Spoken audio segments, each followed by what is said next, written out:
Good morning, everyone. I'm Dr. Jean Fourie, and this morning we are talking about specific learning disabilities, and we are going to be looking at general support that can be given for learners who are presenting with a specific learning disability.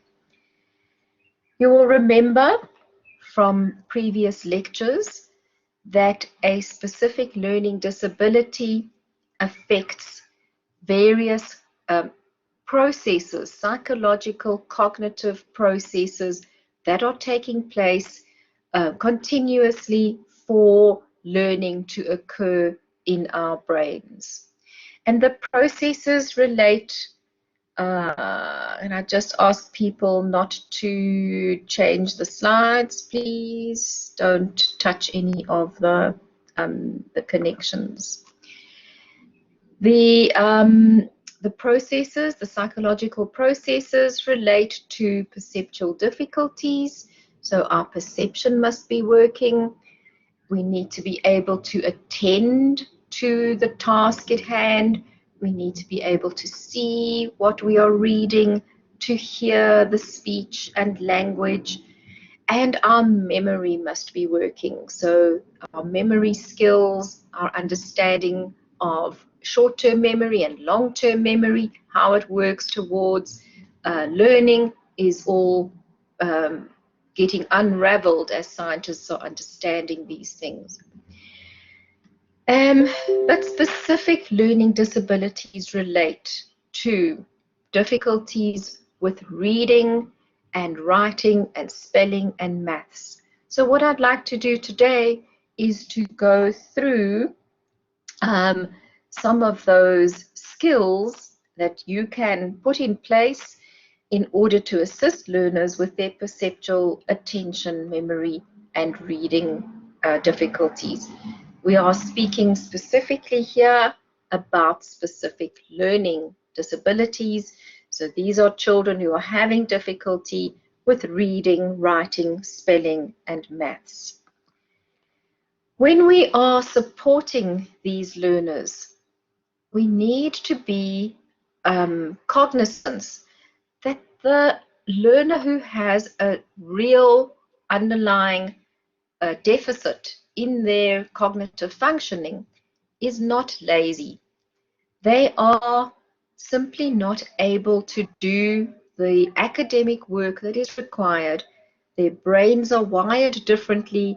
The correct parts of the brain are not activating. Of course, there are lots of learners who do not have the specific learning disability, but who do not apply themselves in class, and so they don't do enough practice of the skills that are required. But a child who has a true SLD will require extra help and assistance in their areas of weakness, in their reading, in their writing, in attending, in perceptual tasks. They might also require very specific therapy, such as speech therapy, if there are underlying oral language problems, problems with understanding the language, with receptive language or expressive language. They may require occupational therapy. Now, occupational therapists help children with all sorts of skills, like handwriting, pencil grip, attention problems, any movement difficulties that they have. And so learners who have dyspraxia, which is a developmental coordination difficulty that falls under specific learning difficulties, those children would definitely be under an occupational therapist and probably for long-term therapy.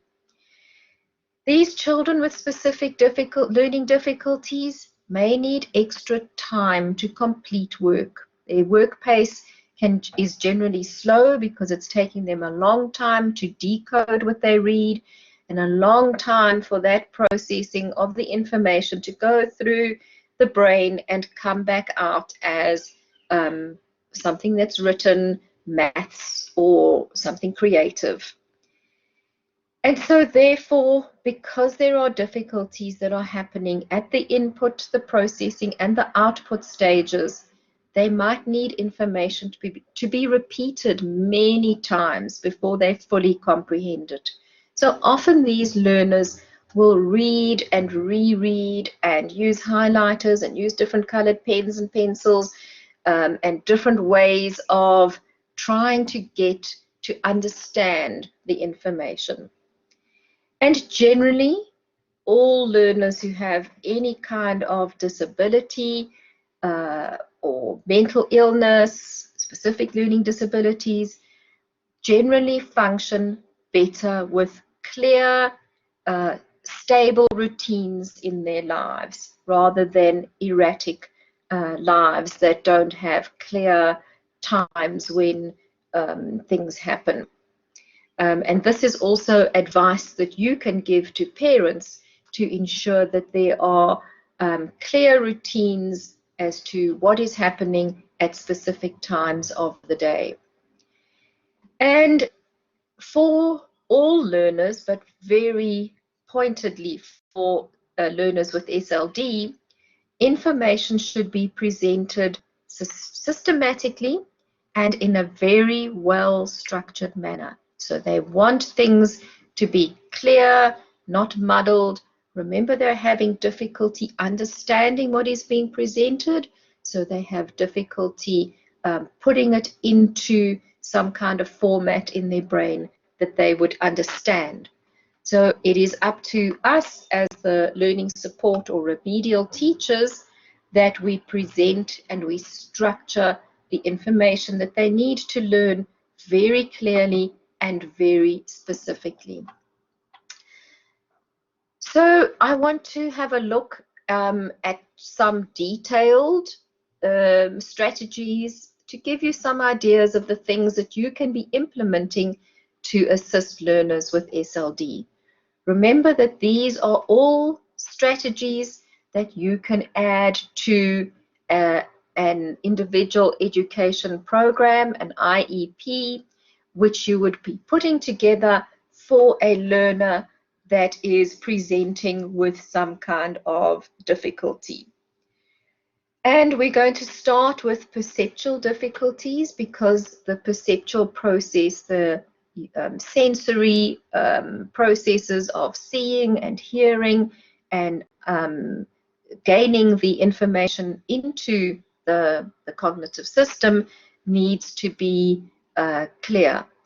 And so these learners often have difficulty perceiving information. So anything that's confusing, for example, spelling words, and English is full of spelling words with strange spelling combinations. For instance, the word believe and perceive, the I and the E and the E and the I.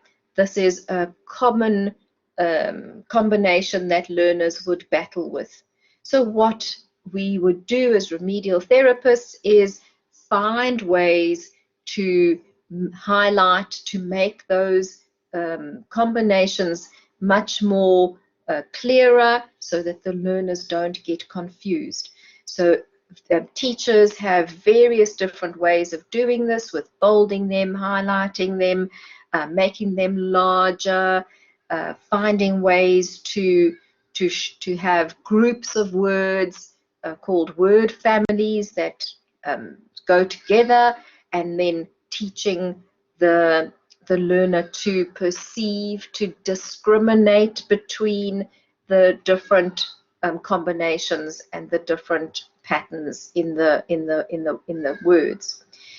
And this strategy can also be used for all the letters of the alphabet that are confusing for learners. So learners with dyslexia, with reading problems, often confuse similar letters, a G and a P and a D and a B.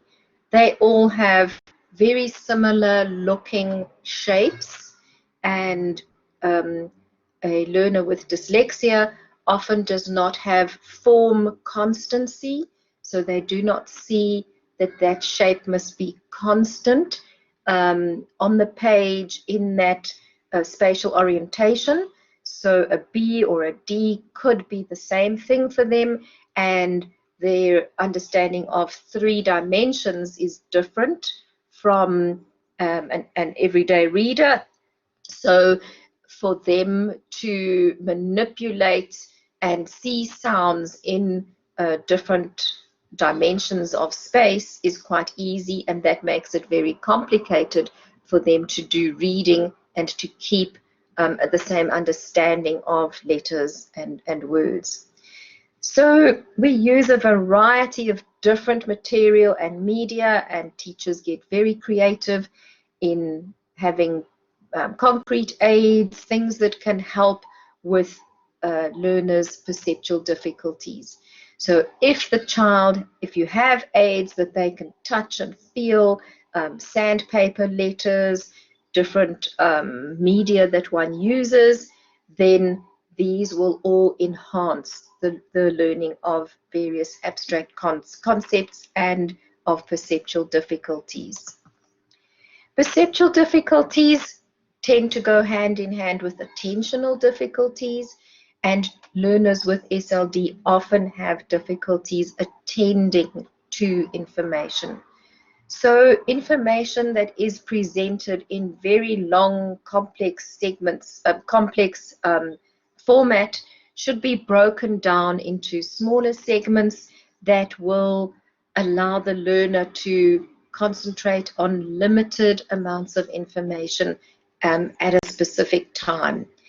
And often ADHD, attention deficit hyperactivity disorder, and SLD, specific learning disorders, are comorbid. That means that they occur at the same time simultaneously. A child will have the criteria to meet the diagnosis for SLD and the diagnosis for ADHD. So we understand that assisting children to attend to tasks is key when it comes to learning.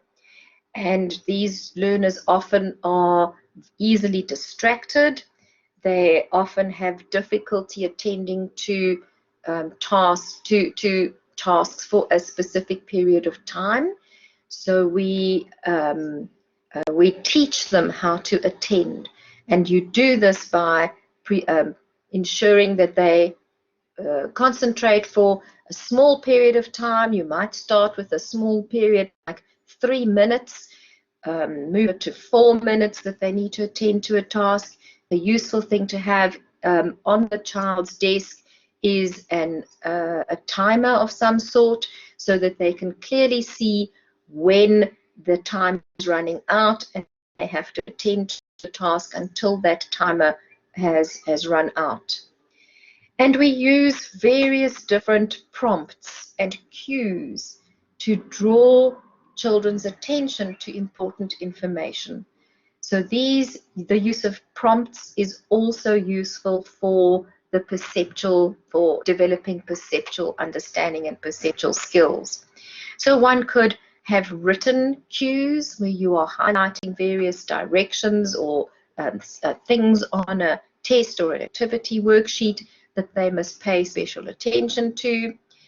You can have verbal cues that you are speaking to learners about important information, and various different instructional cues. And these are useful where, for instance, you give learners an instruction that they must do something specific in a particular activity, and then you ask them to repeat what it is that they must do. So I told you to do A, B, and C. What was it I asked you to do? And then you wait for the learner to respond back to you to tell you what they must now go and do. You then know that that information went into their perceptual processing, it was processed, and they were able to give you an output, and they have committed themselves to doing that particular task. A major difficulty that children have with SLD is planning. And planning takes place in the frontal lobe. It's part of your executive functioning. And learners with SLD often have serious difficulty with, please don't change the slides. Learners with SLD have serious difficulty with planning, and so they have difficulty figuring out what it is that they need to do, and we have to assist them with executive functioning. Remember that executive functions are only fully developed when a person is in their early 20s, and even then it is still developing the ability to plan what you need to do, to take the initiative, to know when you're on track, and all the metacognitive functions that go around those things.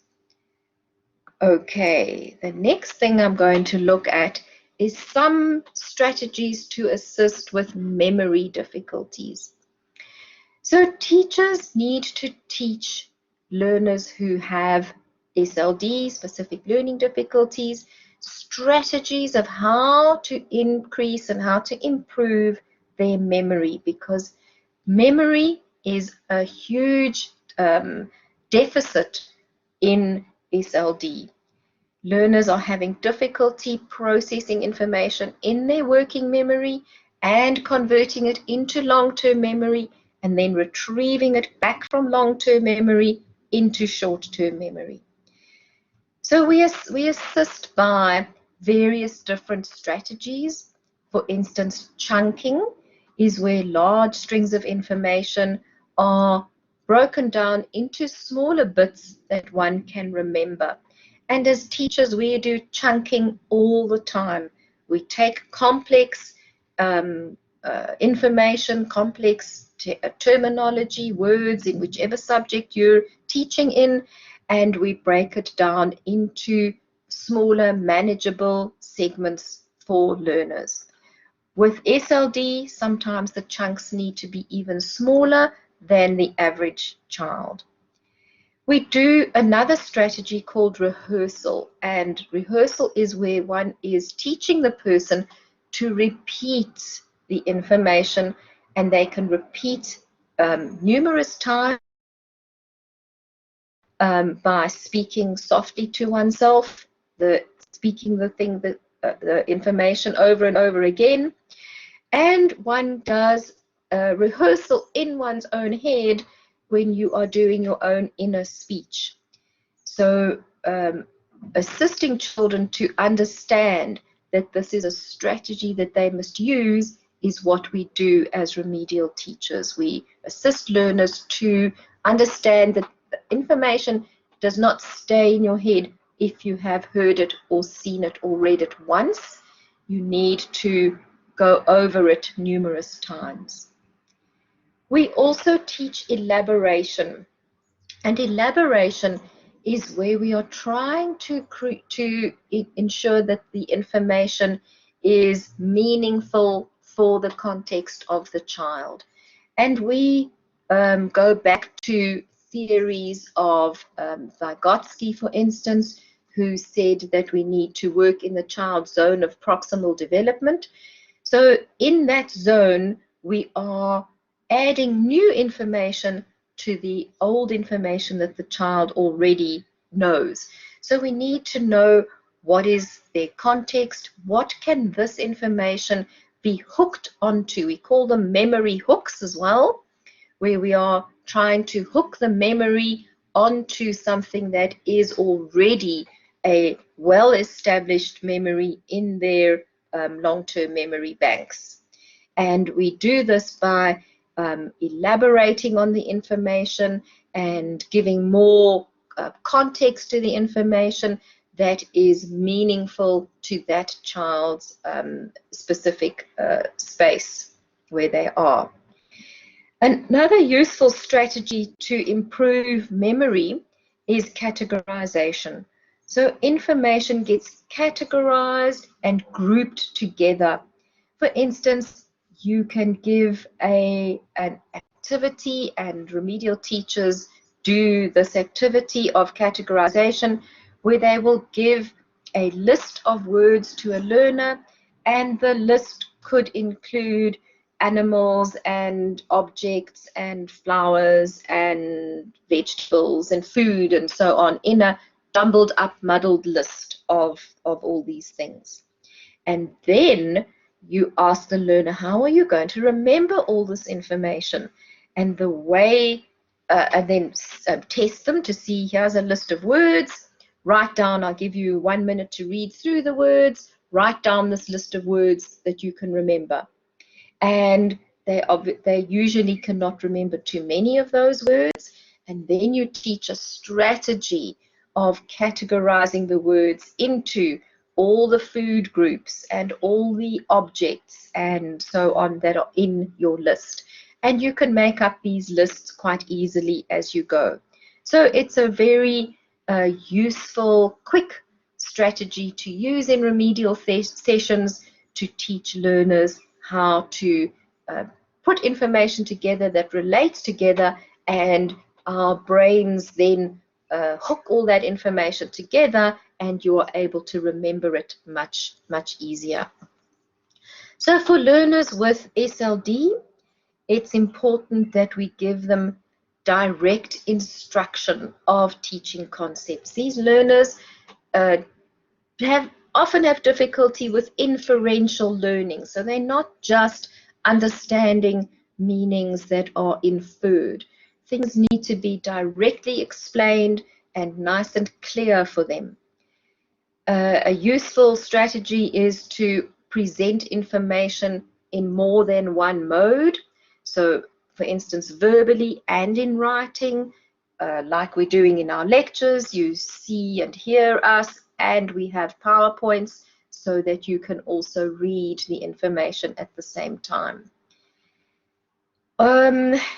Children who are having difficulty with any kind of print disability, and this includes children with visual difficulties, low vision, difficulties with dyslexia, are having difficulty decoding the information that's on the page, the printed information on the page. And so we need to figure out, how do we make this information accessible to these learners? And we have wonderful technology. There is enlarged print. You can use different fonts for information, and you can on a computer or a screen, one can make the fonts much larger and more accessible to these learners much easier. And we can also do audio recordings of lectures and of information that we want learners to learn. And this allows them to go back and re-listen and revisit the material. And a lot of learners with SLD are reporting that they are finding the online teaching and the teachers' use of any platforms much easier, because it allows them to have that verbal and the repetition that's required in order to input the information. So there are various different ways that one can use technology to assist with spell checking and grammar, and there is a lot of useful technology that will take, for instance, one's speech, and there are software programs that you can assist learners with to have on their computers that will take your speech and convert it into writing. So speech to text, and then also there are things on computers that will allow you to read, that will narrate the speech for you. And just a quick one about actually writing, but we'll do some more on handwriting later. Learners with dyspraxia. Dyspraxia is a developmental coordination difficulty. These learners tend to have difficulty using a pen, and they prefer thick, soft pencils that are that leave a thicker line on the page and a blank piece of paper to write on, rather than a pen on lined paper. So we use, I'm trying to give you examples of the strategies that we use to modify and to assist learners with the difficulties that they are having. Let's just go back to teaching word analysis skills. I want to quickly go through some skills in assisting learners with reading, and this is important for SLD because the underlying problem is often related to actual reading analysis of the words on the page. So children with SLD generally have difficulty with phonics. Their phonemic awareness is poor, so they have not they don't have clear, don't fiddle with the slides. So children with SLD do not have clear understanding of the phonemes, and the grapheme on the page is not well established with the sound that it makes. And so we have to often go back and teach these learners the phonics, the sounds, the rules of the sounds and the patterns that they make with the language. And a useful thing for us as remedial teachers is to teach sight words. So sight words are those words that you have to be able to recognize the whole word instantaneously, very quickly, without decoding the word. And these are frequently used words. So often children will have difficulty with sight words, and there are lists of these words. For instance, the Dolch list of sight words, and you can take these lists and teach them very, very specifically. There are some sight words that children confuse frequently. For instance, the words what and which and when, and so that and then and they. So we teach those sight words and go back to strategies of highlighting the places in the sight words that are different, and you're trying to get those words imprinted very clearly and quickly into long-term memory, so that the child does not spend time decoding the word the or then or that. Those must be words that automatically are decoded, because a learner with learning difficulties will be spending a lot of time decoding the long words in between all those common short words that are on the page. Reading material for SLD we should try to present the textbooks and the books that the child reads. We should try to present them at a level that the child is able to read without being very frustrated. In your module on scholastic assessment, you will go through some reading assessments in how to assess the reading levels of a child. And the reading levels will give you an indication of whether the child is reading at a comfortable level, or what we call the frustrational level of reading, or at an instructional level of reading. And so we want to, that's why it's important to do the scholastic assessment of reading, in a graded reading assessment, so that the reading level is clear when you are presenting work to the child, so that they are not reading at a frustrational level where they are not able to decode most of the words on the page. The child needs to be able to decode between generally SLD learners are not decoding 100% of the words, so they need to be able to decode at least 80 to 90% of the words in the text that is presented.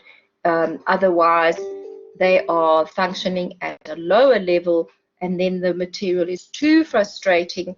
And if you can't decode enough words, the brain shuts down and one does not attend to the task.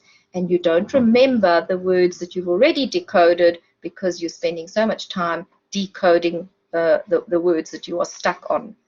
So the level of reading presented to the child during any remedial sessions is key for the remedial teacher.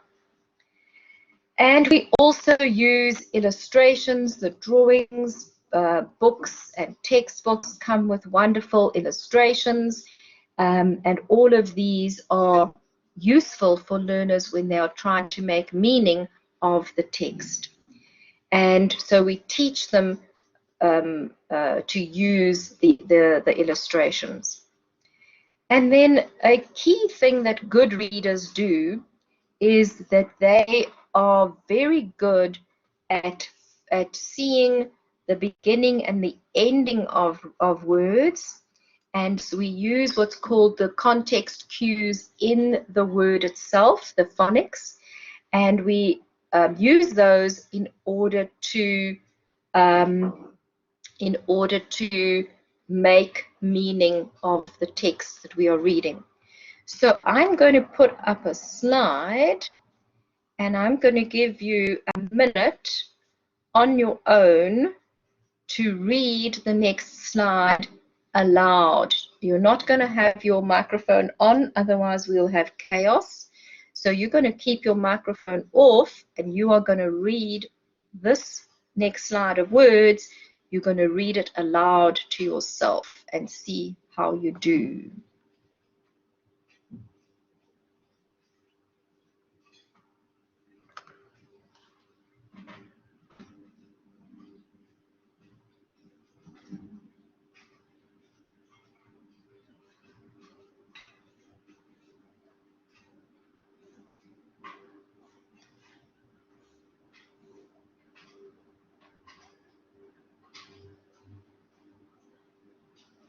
Okay, so I'm going to read this for you, and let's see if you were able to read this.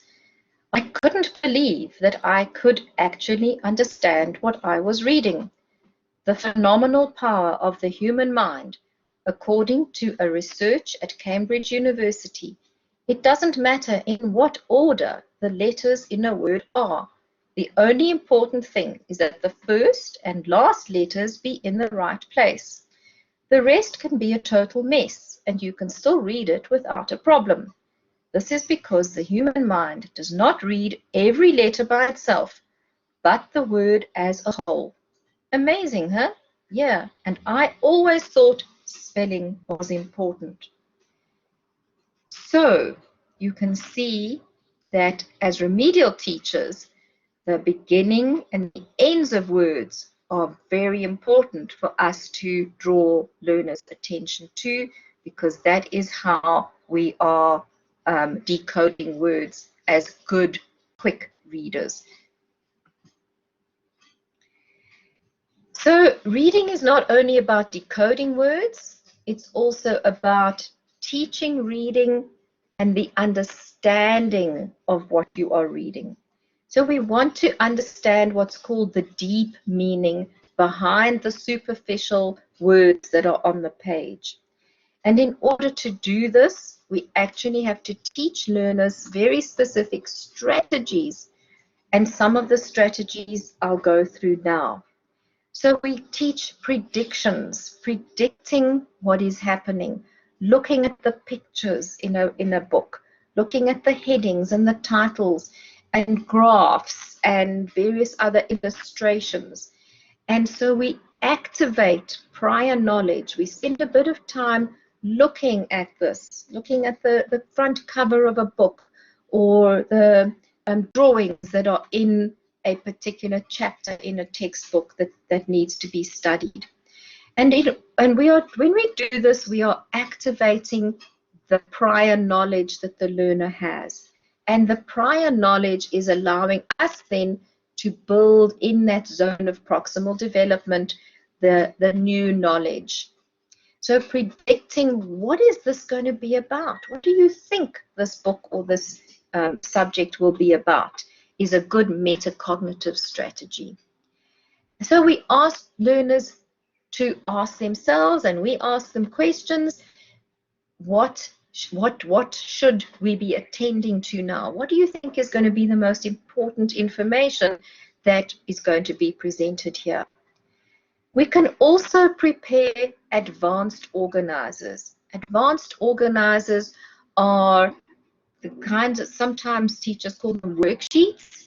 And worksheets can give a structure to the things that learners must be attending to when they are going through the information.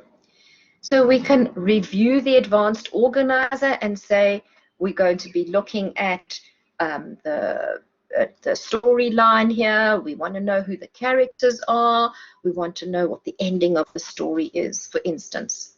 And your advanced organizer can be very simple with a couple of items, or it can be very complex depending on the complexity of the work.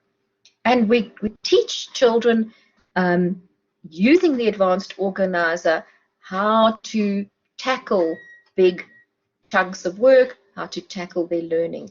And often this is included in, for instance, study skills when one is teaching learners how to study well. Then we also teach self-monitoring during reading comprehension.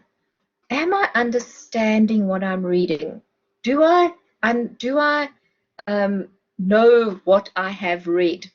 Because children will often be so busy decoding what they are reading that they are losing the comprehension behind the text. So we can stop at places and we can ask to paraphrase. What did you just read? Tell me about the story, or tell me about the text. What did you understand from what you have just read? So we get children to ensure that they are understanding their reading and their comprehension.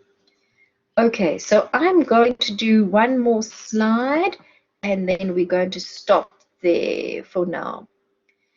I think I'm going to do teaching of writing in another lecture, so I will do that more specifically because we are going to be running out of time. And there's one more piece of text that I'd like you to read, and this is a poem. So this is an ode to your spell checker. I have a spell checker. It came with my PC. It plainly marks for my review mistakes I cannot see. I strike a key and type a word and wait for it to say whether I am wrong or right. It shows me straight away as soon as a mistake is made. It knows before too long. Oops, don't change the sides. It knows before too long, and I can put the error right. It rarely is ever wrong. I have run this poem through it. I am sure you're pleased to know it's letter perfect all the way. My checker told me so. So please be aware that in English, technology doesn't always assist. There are many words that have the same sound and different spelling, and so learners with SLD are going to have real problems with these kinds of words in this poem. And there are different ways to spell things. One last thought I want to leave you with is that children with SLD experience problems with depression, with their self-esteem, with the emotional baggage that comes with a learning problem. They are often very stressed, high anxiety, so keep your learning sessions very clear. Don't add extra stress. If you see the child is getting frustrated and stressed and unengaged from the task, and their self-esteem is low and they're going into their own little world, then help with boosting the child, give them tasks that they can do, praise them, and ensure that learners are able to do some of the tasks that you are presenting them with in the learning support sessions. So I've given a list of useful websites, and I will put this lecture up on Blackboard as well so that you can go and see if you need to navigate to any of these websites. So thank you very much for listening to that, and I'm going to take some questions